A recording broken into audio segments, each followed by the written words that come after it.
how did you make sure your sister's pettiness backfired completely? My sister Tori deliberately left my suitcase at home when we went on our Miami trip in April. I'd packed everything perfectly for the 5-day beach vacation with our friend group, and Tori was supposed to load the bags while I parked the rental van. She loaded everyone else's luggage but mysteriously forgot mine even though it was sitting right next to hers by the door. I didn't realize until we were at the airport and she acted shocked, saying she thought I'd grabbed it myself. She knew I was parking the van and couldn't have grabbed anything, but she kept insisting it was my responsibility to double-check. She said I should have reminded her specifically about my bag if it was so important. Our friends felt bad, but we were already at check-in, and the flight was in 2 hours. Tori suggested I just buy some clothes when we got there and said it would be fun shopping in Miami anyway. She knew I'd spent $300 on new outfits for this trip, specifically because our friend Mia was bringing her cousin who worked at a modeling agency. I'd bought specific pieces to look professional but beachy since Mia said her cousin might have internship opportunities. Tori knew this and still left my suitcase behind. On the plane, Tori kept making comments about how forgetful I was and how she couldn't believe I didn't check the trunk.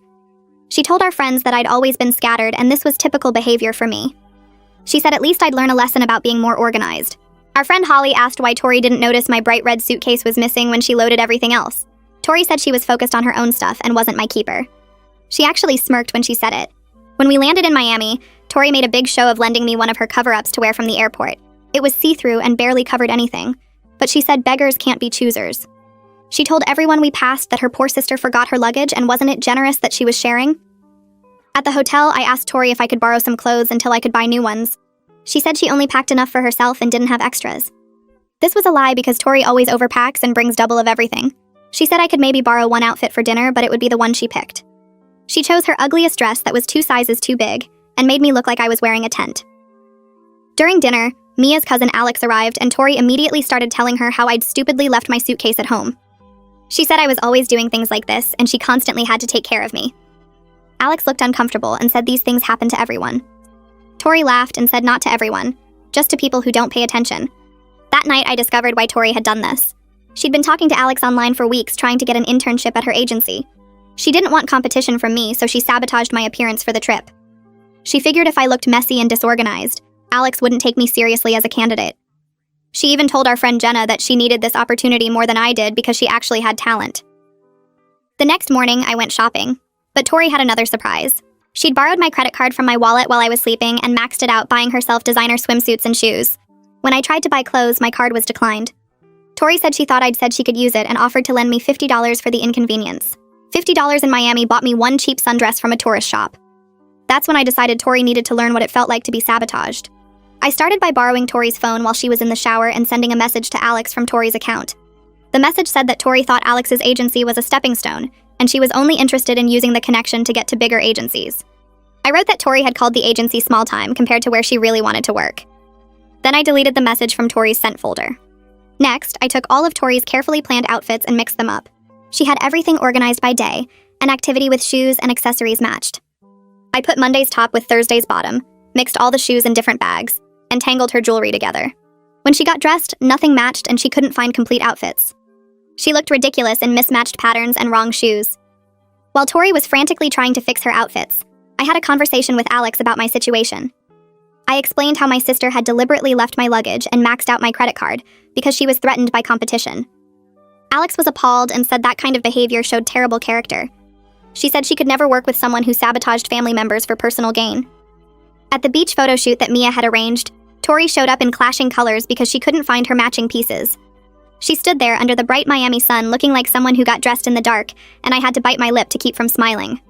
The bright orange top clashed so hard with those purple striped pants that the photographer kept squinting at her like he was trying to solve a puzzle. Mia covered her mouth with her hand, and I could tell she was fighting back a laugh at how ridiculous my sister looked. One of Tori's sandals was white with silver buckles, and the other was tan with gold straps, and every time she shifted her weight you could see how different they were. The photographer cleared his throat and adjusted his camera, probably wondering if this was some kind of joke he wasn't in on. That's when Alex walked down the beach path and stopped dead in her tracks. Her eyebrows shot up so fast I thought they might fly off her face, and she stared at Tori's outfit like she couldn't believe what she was seeing. Tori noticed Alex looking and her whole face turned red, but she tried to act like everything was fine. She started babbling about how she was going for an experimental look, something about mixing unexpected patterns to create visual tension. Her voice shook the whole time and she kept tugging at the orange top like she could somehow make it look better. Alex nodded slowly but didn't say anything, and I could see the other girls in our group exchanging looks. The photographer finally spoke up and suggested maybe Tori wanted to change into something that matched better for the professional photos. He said it really nicely, but you could tell he thought her outfit was a disaster. Tori's face went from red to white, and she practically ran back toward the hotel, her mismatched sandals kicking up sand as she moved. I watched her dig through her beach bag looking for her room key, and she was moving so fast that everything fell out onto the sand. She scooped it all up and took off toward the building, and I knew she was going to tear apart her suitcase trying to find clothes that actually went together. As soon as Tori was out of sight, I moved closer to Alex and Mia. I kept my voice light and a little worried, like I was genuinely concerned about my sister instead of being the person who caused all this.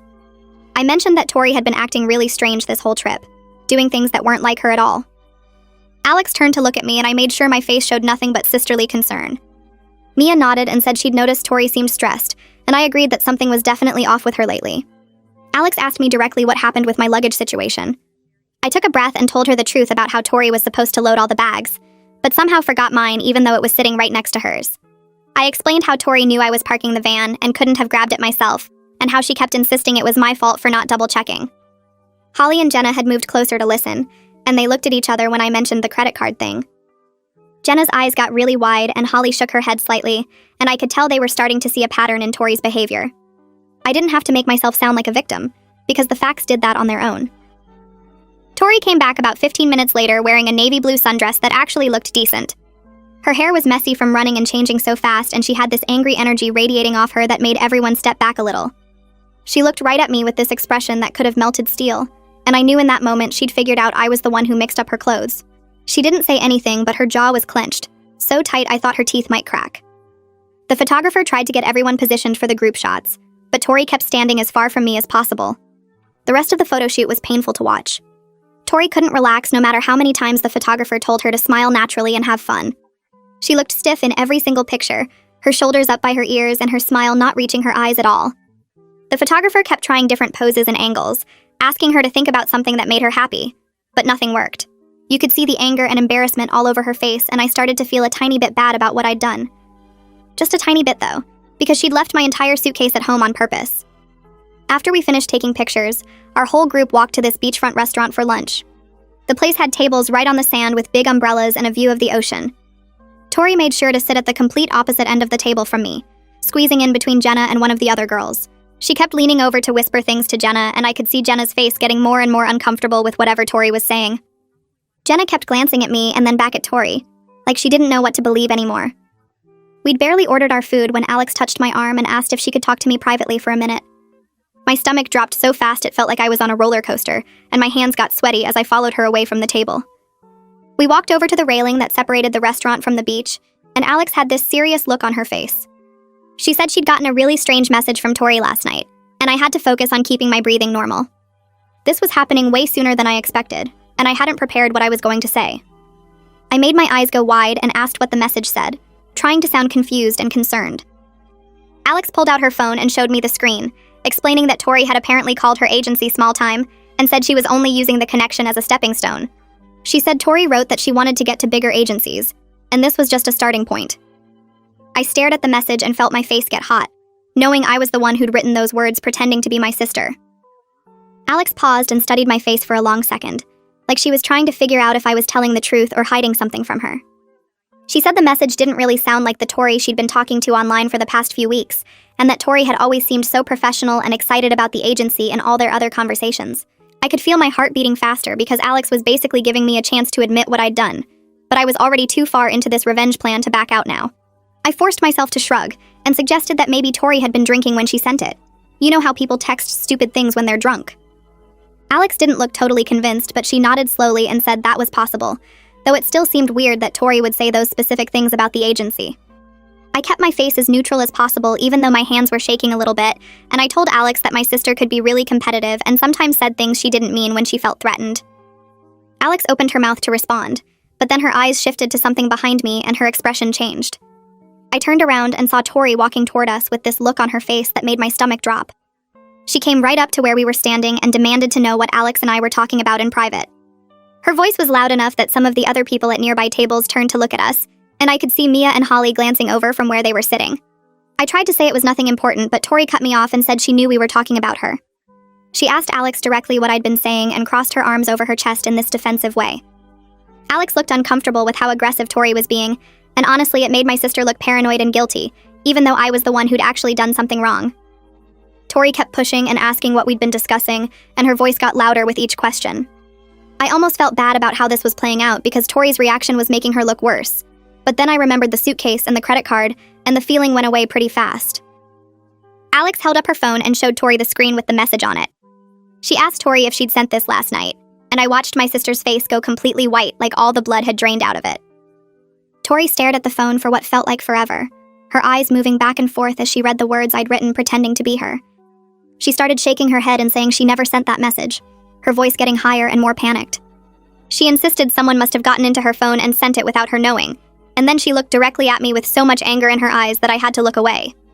The accusation was hanging there in the air between us, even though she hadn't actually said my name out loud, and everyone around us could feel the tension. Our other friends had noticed something was wrong, and they started coming over to see what was happening. Reagan walked up and asked what was going on, looking between Tori's pale face and Alex's confused expression, and my guilty one. The whole group was gathering around now, and they were all starting to realize this fight between Tori and me was way bigger than just a forgotten suitcase. Jenna touched Tori's arm and asked if she was okay, and Holly was staring at me like she was trying to figure out if I'd done what Tori was accusing me of. Reagan suggested that maybe we could all just calm down and try to enjoy the rest of the vacation, but the tension was so thick now that nobody was really listening to her. Mia looked stressed because this was supposed to be a fun trip, and instead her cousin was caught in the middle of whatever mess Tori and I had created. Tori grabbed her phone from Alex's hand and started scrolling through it frantically. She went to her sent messages, and I could see her finger moving as she searched for the message Alex had shown her. I'd deleted it from the sent folder, though, so there was no evidence that it had ever been there except for what Alex had received on her end. Tori's face got more and more confused as she kept looking, and then the confusion turned to anger when she realized she couldn't find it. She looked up at Alex and insisted she would never say those things about the agency, that she really respected the work Alex did and thought it was an amazing opportunity. Her voice was shaking, and she kept saying over and over that someone had accessed her phone, and every time she said it, she looked at me with this expression that could have burned a hole through me. Alex said she needed some time to think about the whole internship situation with both of us.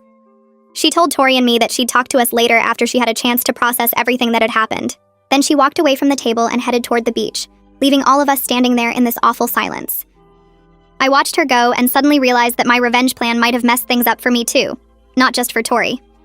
I'd been so focused on making Tori look bad that I hadn't really thought about how Alex would see me in all of this. Now Alex probably thought both of us were dramatic and unprofessional, and the internship opportunity I'd wanted so badly might be gone for both of us. Tori was still staring at her phone like she couldn't believe what was happening, and I could see tears starting to form in her eyes, even though she was trying to hold them back.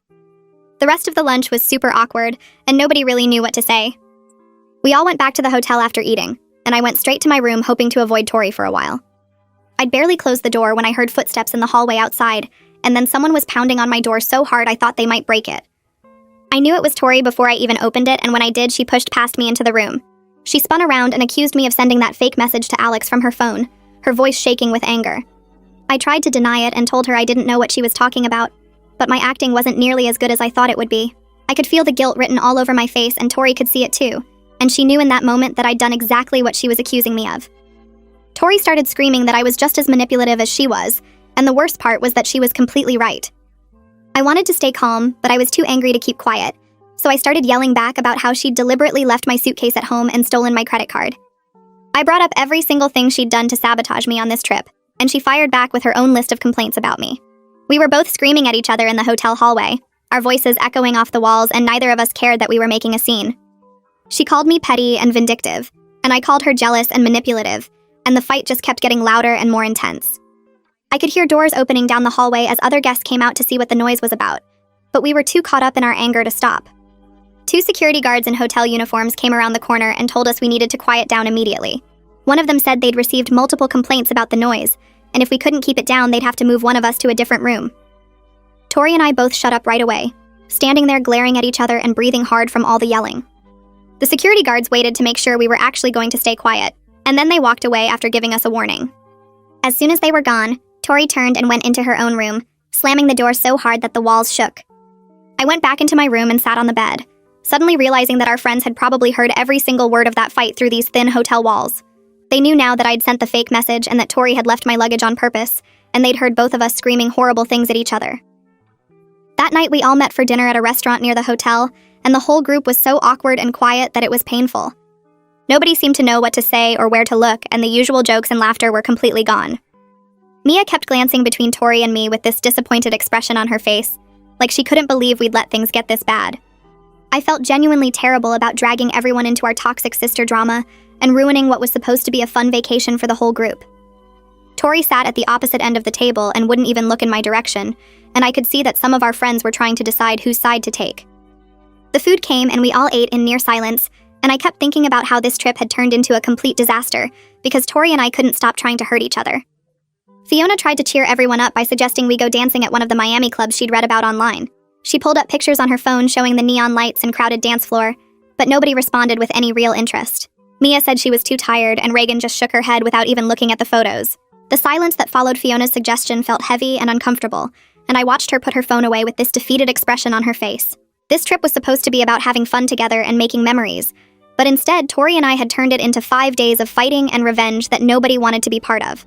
Holly caught my eye across the table and tilted her head toward the restaurant exit, and I knew she wanted to talk to me privately. I followed her outside to the sidewalk where tourists were walking past with shopping bags and beach towels, and the warm Miami air felt thick against my skin. Holly turned to face me with her arms crossed and asked if I'd really sent that message to Alex from Tori's phone. My stomach twisted because I'd been waiting for someone to ask me directly, and now that Holly was standing there looking at me with those serious eyes, I couldn't keep lying. I admitted that I'd done it and explained how I'd grabbed Tori's phone while she was in the shower and typed out the message about her calling Alex's agency small time. Holly's face showed this mix of understanding and disappointment that made me feel worse than if she'd just been angry.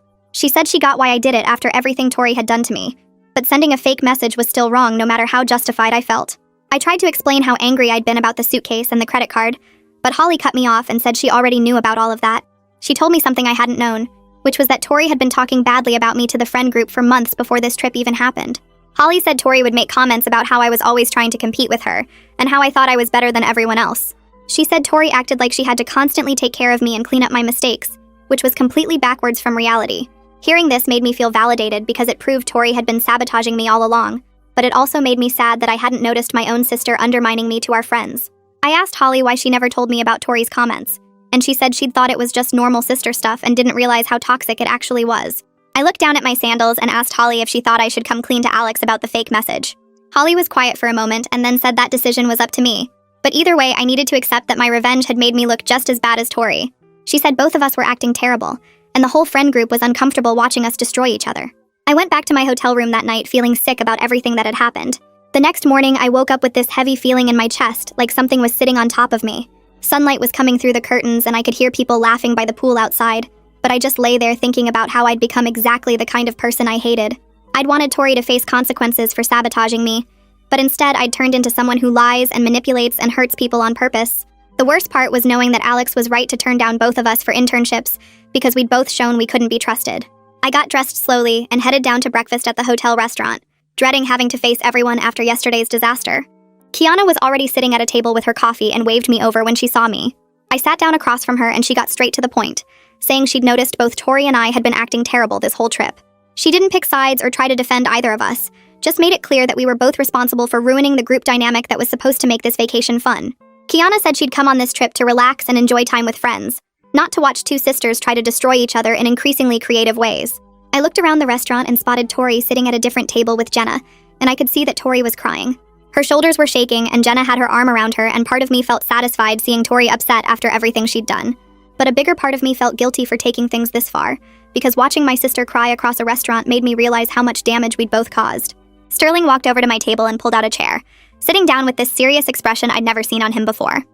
He suggested that maybe Tori and I needed to actually talk to each other instead of just attacking back and forth. He offered to mediate a conversation between us if we wanted, and I reluctantly agreed because the current situation was completely unbearable. Sterling went over to Tori's table and I watched him talking to her quietly while Jenna listened. Tori looked over at me and then shook her head hard, and I could see her saying something angry to Sterling. He came back and told me Tori refused to talk, saying I was a liar and a manipulator and she had nothing to say to me until I admitted what I did to Alex. I felt frustrated because I'd already confessed to Holly, but apparently that wasn't enough for Tori. I spent the rest of that day at the beach by myself while everyone else went to do group activities together. They'd planned to go jet skiing and then have lunch at some seafood place Mia had found, but nobody invited me and I didn't blame them. I sat on my towel watching families build sandcastles and couples walk along the water, and the loneliness hit me harder than I expected. Being excluded from the group made me realize how much I'd lost by focusing on revenge instead of just enjoying the vacation we'd all planned together. I'd spent hundreds of dollars and used vacation days from work for this trip, and instead of good memories, I was going home with nothing but regret and damaged friendships. I walked back to my hotel room after the beach and checked my phone. There was a text from Mia asking if I was doing okay and saying she wished the trip hadn't turned into such a mess. She wrote that she felt bad because she'd invited both Tori and me knowing we had problems with each other. I sat on my bed and typed back an apology for making her vacation terrible and thanked her for checking on me. Her response came fast, saying that Tori and I both needed to work on our issues because this pattern of attacking each other was really unhealthy. She said we couldn't keep doing this to ourselves and everyone around us.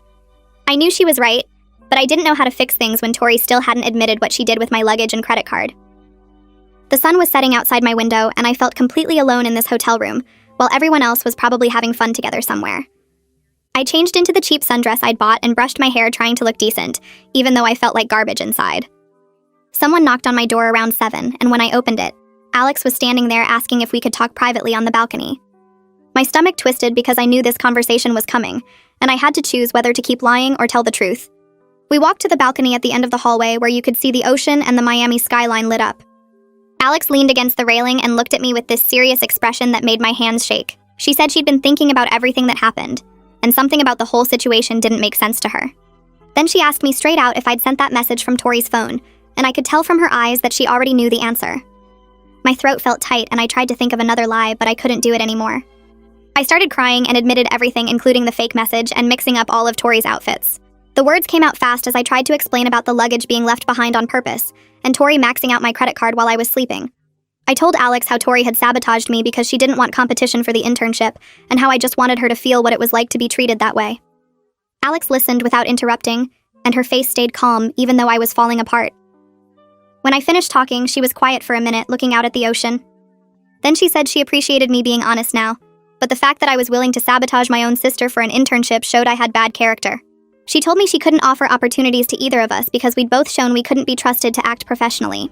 I felt like someone had punched me in the stomach because I'd lost the internship and made myself look awful in front of everyone. Alex added that if Tori and I didn't figure out our problems, we were just going to keep destroying chances for both of us. She said she hoped we could work things out because it was sad watching two sisters hurt each other like this. Then she went back inside and left me standing on the balcony alone. I stayed there for a while, watching the lights on the water and feeling completely empty. I'd wanted to teach Tori a lesson about what it felt like to be sabotaged, but instead I'd just proved we were both capable of doing terrible things to each other. The ocean breeze felt cold on my face, and I realized I'd become exactly what I hated about my sister. I went back to my room and lay on the bed crying harder than I had in months. Everything I'd done to get back at Tori had backfired, and now nobody respected either of us. I thought about how I'd spent $300 on clothes for this trip, and used vacation days from work just to end up alone in a hotel room with nothing to show for it. The modeling agency opportunity was gone, and my friendships were damaged, and I couldn't even feel good about getting revenge because it had cost me everything. I fell asleep still wearing the cheap sundress with my makeup smeared all over my face. The next morning was our last full day in Miami, and I woke up knowing I had to apologize to the group. I couldn't fix things with Tori yet, but I could at least own up to what I'd done wrong. I got dressed and went down to breakfast at the hotel restaurant where everyone was sitting together at a big table. My heart pounded as I walked over and they all looked up at me. I asked if I could say something and Sterling nodded, so I stood there feeling like everyone was staring at me. I told them I was sorry for my part in making this trip miserable for everyone. My voice shook, but I kept going and admitted to sending the fake message to Alex from Tori's phone. I explained how I'd mixed up all of Tori's outfits because I wanted to make her look bad, the way she'd made me look bad. The group was quiet, and I could see surprise on their faces that I was actually confessing to everything. Some of them looked at me with respect for being honest, but there was also disappointment in their eyes like they'd expected better from me. I told them I was sorry for my part in ruining the trip, and admitted to sending the fake message and sabotaging Tori's outfits. The group looked surprised that I was confessing, and I could see a mix of respect and continued disappointment on their faces. Tori sat completely still at the other end of the table, her fork frozen halfway to her mouth. She didn't say anything, didn't move, just stared at me with an expression I couldn't read. When I finished talking and sat back down, my hands shaking a little from the adrenaline, Tori stood up without a word. She put her napkin on the table, picked up her phone, and walked out of the restaurant. The door closed behind her and everyone turned to look at me. I felt my face get hot because I'd hoped she might at least acknowledge what I'd said, maybe even apologize for her own behavior, but she'd just left. Reagan leaned over and put her hand on my arm. She told me it took guts to admit what I did, but actions have consequences and I need to accept that people might not trust me the same way anymore. I nodded because she was right, and I knew it. The breakfast conversation moved on to other topics, but I barely heard any of it. I kept thinking about Tori walking out and wondering if she'd ever speak to me again. After breakfast, I spent the whole day trying to make up for everything. I offered to pay for lunch when we went to this little Cuban place near the beach, and everyone seemed surprised but grateful. I suggested we do the sunset boat tour that Kiana had mentioned wanting to do on the first day, and she smiled at me like maybe I wasn't completely terrible. I carried bags when we went shopping, held doors open, bought rounds of drinks at the beach bar. I was trying so hard to show everyone that I wasn't just the person who'd sabotaged her own sister. Holly walked with me for a while and told me she appreciated the effort, but it would take time for things to feel normal again. I understood that. Fiona asked if I was okay, and I said yes, even though I wasn't really. The whole day felt exhausting because I was being extra nice to everyone while also watching Tori from a distance. Tori spent the entire day with Jenna, the two of them always walking ahead of the group or sitting at the far end of tables. I noticed she hadn't apologized for leaving my luggage or stealing my credit card, and as the day went on, I realized she probably never would. She kept laughing extra loud at things Jenna said and posting photos on her phone like she was having the best time ever. It was obvious she was making a point of showing everyone how unbothered she was by my apology. When we were at the beach, she made sure to sit where I could see her having fun, and every time I glanced over, she'd throw her head back laughing at something. It felt calculated, like she wanted me to know that my confession hadn't affected her at all. I tried not to let it bother me, but it did. I'd owned up to everything I'd done wrong, and she was acting like she'd been the victim all along with no responsibility for starting this whole mess. That night, Mia organized a final group dinner at a nice restaurant with outdoor seating overlooking the water. She'd made reservations weeks ago, back when we all thought this trip would be fun and drama-free. The atmosphere was better than it had been the last few days, with people actually talking and laughing together instead of the awkward silence we'd been dealing with. But there was still obvious tension between Tori and me. We sat at opposite ends of the long table, and neither of us looked at each other during the meal. I ordered the cheapest thing on the menu because I was still dealing with my maxed-out credit card situation, while Tori ordered an expensive steak and acted like everything was perfect in her world. Sterling kept trying to include both of us in conversations, asking questions that required us to interact, but Tori would answer while looking at everyone except me. During dessert, Sterling stood up with his wine glass and said he wanted to make a toast. He talked about friendship and forgiveness, about how we all make mistakes, and what matters is how we handle them afterward. He didn't mention Tori and me specifically, but everyone at the table knew exactly what he was talking about. People nodded along and raised their glasses, and I felt grateful that Sterling was trying to smooth things over, even though it was probably too late. Tori smiled during the toast, but it didn't reach her eyes. When everyone clinked glasses, she clinked with Jenna and Kiana, but deliberately skipped me even though I was holding my glass out. It was such a small thing, but it stung more than I expected. After dinner, we all walked outside to look at the boats in the marina. The sun had set and the lights on the water looked pretty, reflecting off the waves. I stood by the railing taking photos on my phone when Tori suddenly appeared next to me. My stomach dropped because we hadn't been alone since the breakfast confrontation. She looked at the water instead of at me and said my apology to the group was nice, but I still owed her a personal apology for the message to Alex. Her voice was calm, but there was an edge to it that made me nervous. I turned to face her and apologized directly for sending the fake message and for mixing up all her outfits. I told her I was sorry for stooping to her level and making everything worse. Then I waited, watching her face, expecting her to apologize for the luggage and the credit card. The silence stretched out between us while the water lapped against the boats below. She finally looked at me and just said, "Okay." Then she walked away, back toward where Jenna was standing, leaving me alone at the railing. Holly must have been watching because she came over right after Tori left. She stood next to me, and we both looked out at the water for a minute before she said anything. Then she told me that Tori had admitted to her earlier that afternoon that she did leave my luggage on purpose. My hands gripped the railing hard because hearing it confirmed out loud made it real in a way it hadn't been before. Holly explained that Tori feels justified because she thinks I've always gotten more attention and opportunities than her. She said Tori believes our parents favor me and that she's constantly competing with me for recognition. I felt anger rising in my chest because even if that were true, it didn't excuse sabotaging me and stealing my money. I started to say something about how unfair it was that Tori wouldn't take responsibility, but Holly cut me off. Holly pointed out that I can't control Tori's behavior, only my own. She said the important thing is that I owned up to my mistakes, even if Tori won't do the same. I knew she was right, but it frustrated me, so much that Tori got to play the victim when she'd started everything. Holly squeezed my shoulder and said that sometimes people aren't ready to admit what they've done wrong, and pushing them just makes them dig in harder. She suggested I focus on rebuilding trust with our friends instead of waiting for Tori to apologize, because that might never happen. I nodded and tried to let go of the anger, but it sat heavy in my chest for the rest of the night.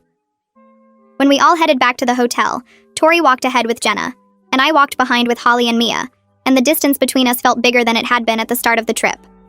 Flight home, I sat in the back of the plane staring out the window while Tori stayed in her seat near the front. The whole group spread out across different rows, and nobody really talked much during the flight. I kept thinking about how the vacation started versus how it ended, and the difference made my stomach hurt. When we landed back home, everyone said quick goodbyes in the baggage claim area and headed to their cars. Mia hugged me and said she'd text later, but her voice sounded tired and sad. I grabbed my new cheap suitcase that I'd bought in Miami to carry home the few things I'd managed to get, and Tori walked past me without saying anything. The drive home with my parents were quiet and awkward because they could tell something had gone wrong on the trip. My mom kept asking if I had fun, and I just said it was fine and stared out the window. When we got home, I went straight to my room and unpacked my sad little collection of Miami clothes. The cheap sundress looked even worse in my bedroom light, and I shoved it to the back of my closet. 2 days later, my credit card company called asking about the charges in Miami. I had to explain that my sister used my card without permission, and they started a fraud investigation that required paperwork and phone calls. My parents found out about the whole situation when the credit card company contacted them as secondary cardholders. They called both Tori and me into the living room for a family meeting, and their faces looked more disappointed than angry.